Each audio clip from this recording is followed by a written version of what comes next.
আল্লাহ তাআলা সাইয়েদনা ইব্রাহিম আলাইহিস সালামকে বললেন যে, ইব্রাহিম, এবার আরো বড় একটি কাজে তোমাকে অ্যাসাইন করব, বড় একটি মিশনে পাঠাবো। সেটা হচ্ছে আমার ঘরকে তোমার আবার পুনর্নির্মাণ করতে হবে, অর্থাৎ রিকনস্ট্রাক্টিং দ্য কাবা। কারণ আমরা জানি কাবা প্রথম নির্মাণ করেছিল ফেরেশতারা, তারপর করেছিল আদম আলাইহিস সালাম, তারপর করেছিল নূহ আলাইহিস সালাম। কিন্তু নূহ আলাইহিস সালামের মহাপ্লাবনে কাবা ধ্বংস হয়ে গিয়েছিল। সেটাকে আবার পুনর্নির্মাণের জন্য আল্লাহ তাআলা সাইয়েদনা ইব্রাহিম আলাইহিস সালামকে বললেন, আবার মাইগ্রেট করো ফ্রম প্যালেস্টাইন টু মক্কা। আমরা যদি সাইয়েদনা ইব্রাহিম আলাইহিস সালামের জীবনী দেখি, কতবার যে তিনি মক্কা থেকে ফিলিস্তিনে এসেছেন, আবার ফিলিস্তিন থেকে 1200 কিলোমিটার পথ পাড়ি দিয়ে তিনি মক্কায় গিয়েছেন, তার কোনো ইয়ত্তা নেই। তিনি কাবা নির্মাণের জন্য গেলেন এবং সন্তান ইসমাইলকে নিয়ে কাবা নির্মাণ করলেন। আল্লাহ তাআলা বললেন, ওয়াইদ বাওয়া'না লিইব্রাহিমা মাকানাল বাইত। আমি ইব্রাহিমকে, I pointed out for Ibrahim the site of the house. Kaaba ঘরের সাইটটা আমি দেখিয়ে দিলাম, এটা কতটুকু উঁচু হবে, কতটুকু দৈর্ঘ্য হবে, কতটুকু প্রস্থ হবে, তার সবটুকু আমি ইব্রাহিমকে বুঝিয়ে দিলাম। সাইয়েদনা ইব্রাহিম আলাইহিস সালাম সাইয়েদনা ইসমাইল আলাইহিস সালামকে নিয়ে কাবা নির্মাণ শুরু করলেন।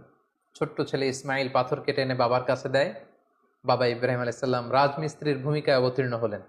তিনি নিজ হাতে আল্লাহ তাআলার ঘর কাবা তিনি নির্মাণ করতে শুরু করলেন। বাপ ছেলে দুজনই পড়তে আরম্ভ করলেন, রব্বানা তাকাব্বাল মিন্না ইন্নাকা আনতাস সামিউল আলিম।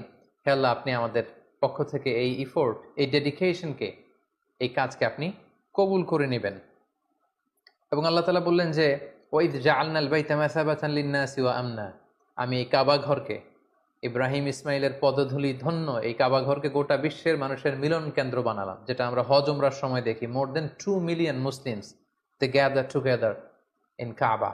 কাবার চারিপাশে প্রায় 20 লক্ষেরও বেশি মানুষ একসাথে হজের সময় তারা সালাত আদায় করে। গোটা বিশ্ব থেকে প্রতিদিন উমরার জন্য মানুষ কিন্তু সেখানে যাচ্ছে। অর্থাৎ মানুষের একটা মিলন কেন্দ্র আল্লাহ তাআলা সেই এলাকাটিকে বানিয়েছিলেন, কিন্তু যেটা একটা সময় ছিল অনুর্বর, জনমানব শূন্য একটি এলাকা।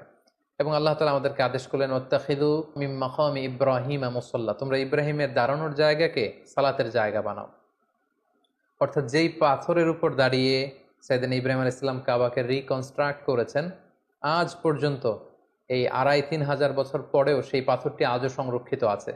আপনারা হজ উমরা যারা করেছেন তারা দেখেছেন, সেই পাথরটির চারদিকে সেটা সংরক্ষিত আছে। সাইয়েদনা ইব্রাহিম আলাইহিস সালামের ফুটপ্রিন্ট সেখানে আছে, পায়ের ছাপ আছে।